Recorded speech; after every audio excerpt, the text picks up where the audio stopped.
Tonight, reflections on a shocking attack that changed the country.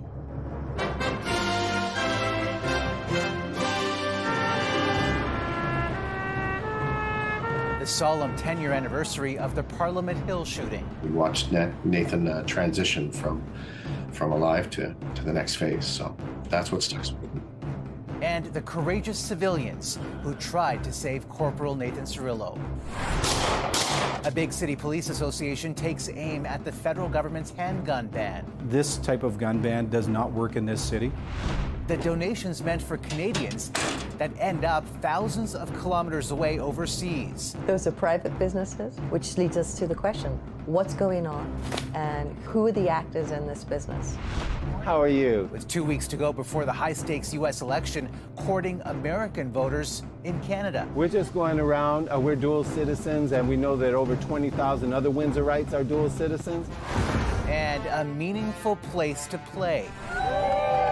It's giving youth a safe space to work, play, and learn. A high-profile Toronto Raptor empowering youth through sport. You have a dream, and you dream as big as you want to dream.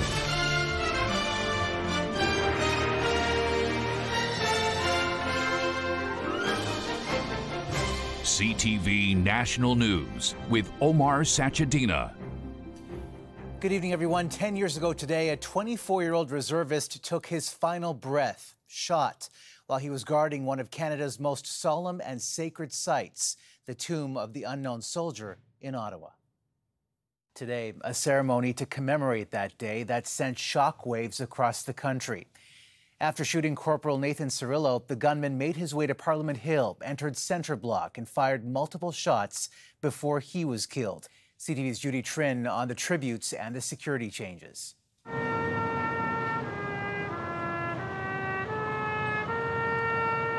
A melancholic trumpet marking a decade since the death of Corporal Nathan Cirillo. In a private ceremony, his family returned to lay wreaths at the tomb of the unknown soldier, where the reservists last stood guard. Amazing person, loving, put his family and friends first. He was a leader. Among the close circle of invited guests, the bystanders who tried to save Cirillo's life. You really notice when someone passes because the light goes from your eyes, and it's marked me for every day. After killing Cirillo, the lone gunman stormed Parliament Hill. MPs barricaded doors in Centre Block while security officers exchanged fire. Kevin Vickers, then the sergeant-at-arms, dove in front of the shooter. I looked up at him and he looked down at me, and I continued to fire my weapon. Parliament has now been fortified, more physical barriers and armed guards. Today, every PPS officer is armed. You have carbines being very present, bollards being installed, new assessment centers. So things have dramatically changed. Never forget this tragedy. There was a moment of silence after question period for Cirillo and Warrant Officer Patrice Vincent. Both were killed within days of each other by suspects who harbored extremist ideologies. The Canadian Armed Forces remembered their sacrifices at a ceremony today, and members of Cirillo's regiment, the Argyll and Sutherland Highlanders, stood guard once again. The sorrow is still there. We still feel the pain, but we also feel that pride. Perhaps the most moving moment occurred during the private ceremony. Nathan Cirillo's son laid a wreath. He was just 5 years old during the attack on Parliament. He's now a teenager, eager to walk in his dad's footsteps. Omar. Judy Trinh in Ottawa tonight. The Toronto Police Association, which says it represents about 8,000 members, has publicly called out the Prime Minister over a social media post marking the 2-year anniversary of the government's ban on handguns. CTV's Adrian Gobriel on the criticism and the response. Jarring and deadly. Violent gun crime is on the rise across Canada, with big cities in the line of fire. Canada's largest police union says there's been a 45% increase in shootings and 62% spike in gun-related homicides in Toronto compared to this time last year. The most important thing is to keep repeat violent offenders in custody. 2 years ago this week, the Canadian government put a freeze on the sale of handguns. It is no longer legal to buy, sell, or transfer a handgun in Canada. In recognition of the ban's anniversary, Prime Minister Justin Trudeau shared this message on X, saying in part, "We choose your safety over the gun lobby every time." That prompted the Toronto Police Association to respond to Trudeau, saying, "Your statement is out of touch and offensive to victims of crime and police officers everywhere. Whatever you think you've done to improve community safety has not worked." A pretty bold statement. Yeah, absolutely. I think our members are absolutely fed up with the Prime Minister. To be honest, it's lip service. He knows that it doesn't impact the crime in this city. Our request for a response from the Prime Minister's staff was answered by the Minister of Public Safety's office, who wrote in part that the government has given law enforcement more resources to crack down on ghost guns and increased criminal sentences for gun traffickers. The ghost guns, that is our biggest issue right now. Ghost guns are untraceable firearms, in some cases assembled from separate parts, or even created using 3D printer technology. A retired RCMP major crime investigator believes Canada's handgun ban may help, but it won't solve the deadly issue. We have to start focusing on the new technology and the way of smuggling them in. When asked if the Toronto Police Association supports Canada's handgun ban, their president answered point blank, no. Omar. All right, Adrian, thanks. There is also criticism towards the Prime Minister from members of his own party. Some of them are expected to ask him to step aside at a closed-door caucus meeting tomorrow. CTV's Rachel Aiello on what his cabinet is saying on the eve of that political test. Bonjour, Monsieur le Premier ministre. Votre leadership est-il en danger? No. A day before he's expected to face calls from within his caucus to resign, Prime Minister Justin Trudeau says he doesn't think his leadership is in danger. And several senior Liberal ministers today say they still have his back. I absolutely support the Prime Minister. Yes, I support the Prime Minister. On their way into an unusually long cabinet meeting, ministers welcome the coming caucus-wide conversation, where an evolving number of Liberal MPs are expected to confront Trudeau with their concerns. We often have different perspectives. I'm comfortable with difficult conversations. Others said their colleagues should stay focused on Canadians and the Conservative opponent that they have been trailing in the polls for more than a year. Any minute spent on this garbage is a minute that's not spent on Pierre Poilievre. Uncertainty remains about what will unfold behind closed doors tomorrow, with many Liberals saying that what happens in caucus should stay there. Today, a former Conservative leader who faced an internal revolt said it's time for Trudeau to step down or call an election. I think he is a distraction for the national debate, for his own caucus. The Liberal caucus drama comes with the Commons at a standstill and ahead of another cabinet shuffle. The reality is he can't administer the government because he's too busy fighting for his job. All of this is keeping prorogation speculation alive, with pollsters saying it'd take a massive change to turn Liberal fortunes around. A Liberal House divided cannot win an election, period, full stop. As Trudeau braces to face a divided caucus, his deputy, Chrystia Freeland, says based on conversations she's been having over the last 36 hours, she is more confident than ever that the majority of Liberal MPs support the Prime Minister leading them into the next election. Omar? All right, Rachel, thanks. The former CEO of Abercrombie Fitch and 2 others have been arrested for allegedly sexually exploiting young models. He was using his power, his wealth, and his influence to traffic men for his own sexual pleasure. Mike Jeffries and his partner and a third man are accused of luring young men into drug-laced sex parties and leading them to believe they could get modeling deals if they took part in sex acts. The parties were allegedly held around the world from the U.S. to France, Morocco, and St. Bart's. There are 15 unidentified victims in the indictment. We'll be dealing with these matters in court, not out here. The FBI began investigating after a BBC investigation into the alleged abuse. I didn't feel safe to say no, or I don't feel comfortable with this. I didn't have control. It's unclear whether the accusers in the BBC investigation are part of today's charges. And a major recall to tell you about involving a popular breakfast food. CTV's Heather Wright on the labels to look out for and why. The latest recall, frozen waffles, with consumers being told to check their freezers after hundreds of products could have been contaminated with listeria.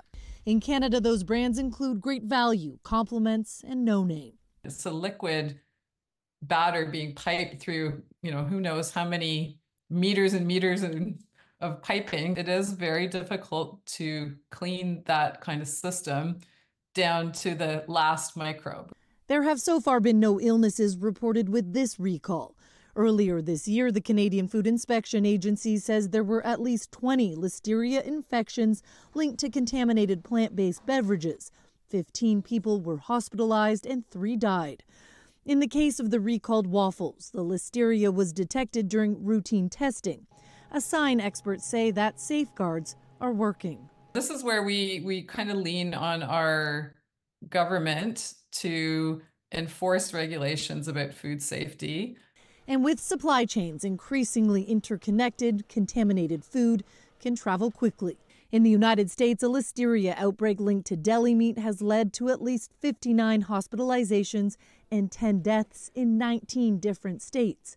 People most at risk to listeria infections are young and old people and those who are pregnant. Anecdotally, it appears that there are more listeria recalls and outbreaks. Lawrence Goodridge is the director of the Canadian Research Institute for Food Safety at the University of Guelph and says companies need to go beyond simply complying with regulations. Food producers have to develop a culture of food safety. That is, to produce safe food, not because they're forced to legally, but because it's the right thing to do. Anyone with these contaminated products is encouraged to either throw them out or return them to the store for a full refund. Heather Wright, CTV News, Toronto. The smallest hurricane on record, Oscar, has left a major impact on a popular tourist destination for Canadians. CTV's Garrett Barry on the damage done and the road ahead. Long lines in Havana today fighting for the basics: bread, fruit. Cuban authorities say the national power grid is inching closer to recovery, with 70% of the country back online, but there's worry on the streets. We don't know anything about what's going on, said this Havana resident.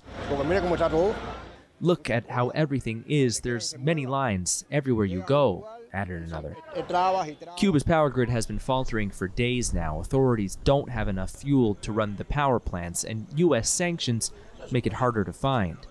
On the southeastern part of the island, the punishing impacts of Hurricane Oscar have left 7 people dead.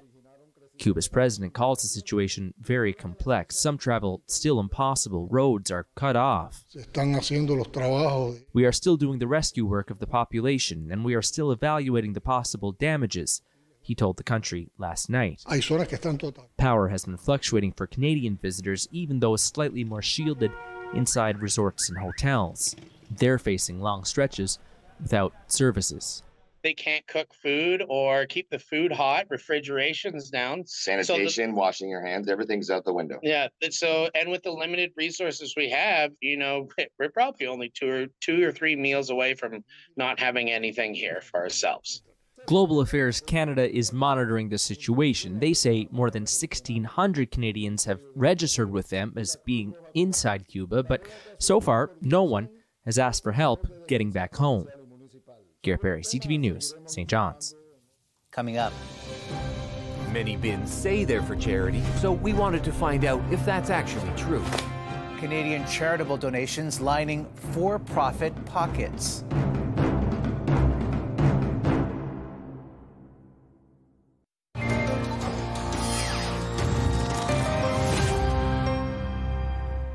Most of us think that when we donate clothes or toys to charity, they go to help those in need. But a W5 investigation reveals some of those items end up in the hands of for-profit players who are part of a multi-million-dollar industry. W5's John Woodward tracked the donations to see where they ended up. The clothes we're putting in these donation bins are bait. They've been outfitted with hidden trackers that will follow their every move. Many bins say they're for charity, so we wanted to find out if that's actually true. And if not, who are the people collecting your clothes? Call the police and do what the f*** you want. Ali Harnham donates to this clothing bin in Toronto 3 times a year. A sign on the bin from the Canadian Community Support Foundation says it's a charity. Where do you hope it goes? To people that need it. Definitely to people that need it. The charity side of this is very small. Kate Bain is the managing director of Charity Intelligence, a Canadian organization that researches and grades more than 800 charities across the country. I think that I'm putting money in a clothing bin and it's going to help a homeless person. You need to maybe have a cold shower and just sort of take a reality check. Bain says while there are bins that raise money for real charities, some aren't what they seem. Those are private businesses, which leads us to the question, what's going on and who are the actors in this business? To get to the bottom of that, W5 producer Joseph Loyero and I made some of our own donations. We bought these trackers here, these little GPS, and we're going to stick them inside all these clothes and then toss them in the bins and see where they go. We're going to be able to follow them anywhere in the world. W5 concealed and dropped trackers in donation bins across the Greater Toronto area and began tracking them. This bin says, "Make a child's dream come true, please donate today."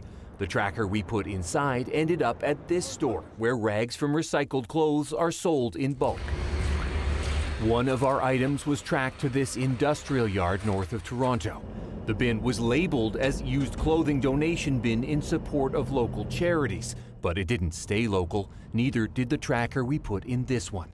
It went to Montreal, across the Atlantic to the Italian port town of Genoa, then down to the North African country of Tunisia. 4 trackers in total landed there, 7,400 kilometers away. At this warehouse near Sidi Bouzid, a worker said Canadian clothes are common. These clothes are from all brands and come from all over the world, including countries like Italy, France, and Canada. He was even wearing a hat with a Canadian flag. Last year alone, records from Global Affairs Canada show $181 million in used clothing was shipped overseas. Tunisian politician Mohamed Adel Al-Hantati says much of it just ends up as garbage. Most of these textiles currently end up in landfills. A significant portion of textile waste still ends up in waterways. Here in Canada, bins also raise money for legitimate charities. But remember this bin Ali Harnham donates to? A tracker we put in that is one of the ones that ended up in Africa. And records say it had its charitable status revoked in 2018. For profit, I don't think it's right. Sorry. We're donating it to give it to people that need.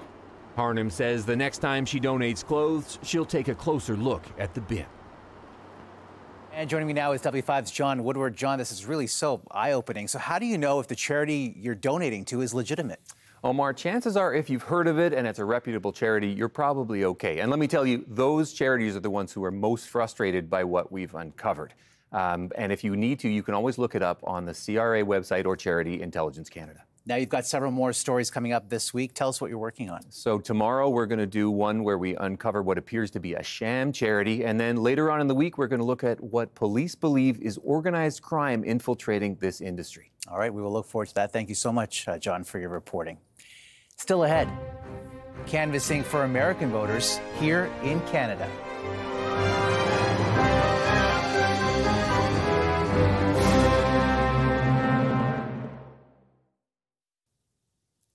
With the U.S. election now just 2 weeks away, political canvassers are turning to Canada to find Americans they think could make a difference in the critical swing state of Michigan.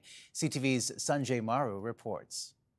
Hi, how are you? Sorry to disturb you. It's Political Canvassing 101 heading into the U.S. presidential election early next month. We're just trying to make sure they all know that they have the right to vote and to help them have more information and make it a little easier for them to vote. But this neighborhood is not in the U.S. For about a week, doors have been knocked in Windsor in search of American voters living on the Canadian side of the border. And despite this effort being led by Democrats abroad, the message is one that does not lean left or right. In the interest of being able to have access to voters, access to space to talk about absentee voters or voters from abroad, we developed this nonpartisan approach because at the root of it, we want everyone's voice to be heard. Turnout is usually quite low for voters abroad, somewhere between 5 and 10%, given the particular year. While census data can provide a forecast on how many Americans live in a Canadian city, University of Windsor professor Jamie Essex says it's difficult to know exactly how many are registered to vote in the U.S. But in an election as tightly contested as this year's between Democratic nominee Kamala Harris and Republican counterpart Donald Trump, every vote counts. Michigan is a swing state. It's worth a lot of electoral votes. The stakes seem quite high. We're just going around, we're dual citizens, and we know that over 20,000 other Windsorites are dual citizens.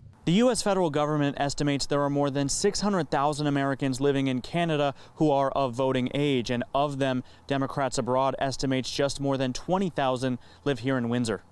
Omar. 14 days to go, Sanjay. Thank you. After the break, making hoop dreams come true.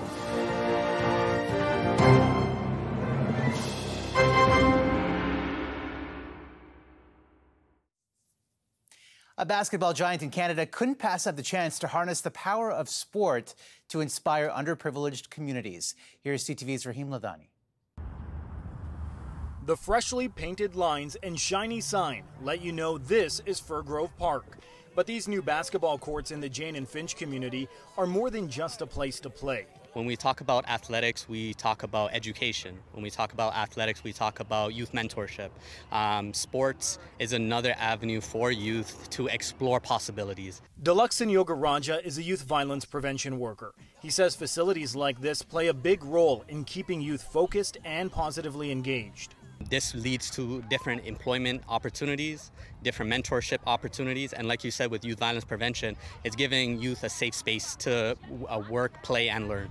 These basketball courts are thanks in part to the Giants of Africa Foundation, founded by Toronto Raptors president Masai Ujiri in 2003. Since then, it has opened 33 courts in 10 African countries. Last year, the foundation unveiled its first Canadian court in Edmonton, Alberta. This expansion now into Toronto is part of Ujiri's vision of embracing the African diaspora in Canada. I sat down in camps like this in northern Nigeria, in areas like this, and you believe, you have a dream, and you dream as big as you want to dream. Alongside honing their on-court skills, the hope is this space also evolves into a hub, developing teamwork, leadership, and resilience. It gives all of us a sense of unity, a sense of power when you score, right? And when you play together as a team. This initiative is in partnership with the city, the Giants of Africa Foundation, Maple Leaf Sports and Entertainment, and George Brown College. That same dream and aspiration that individuals have when they're on the court, that same aspirations we see through education. Enriching the lives of young boys and girls through basketball. Rahim Ladani, CTV News. And that's a snapshot of this Tuesday. For all of us at CTV National News, thank you for watching and see you tomorrow.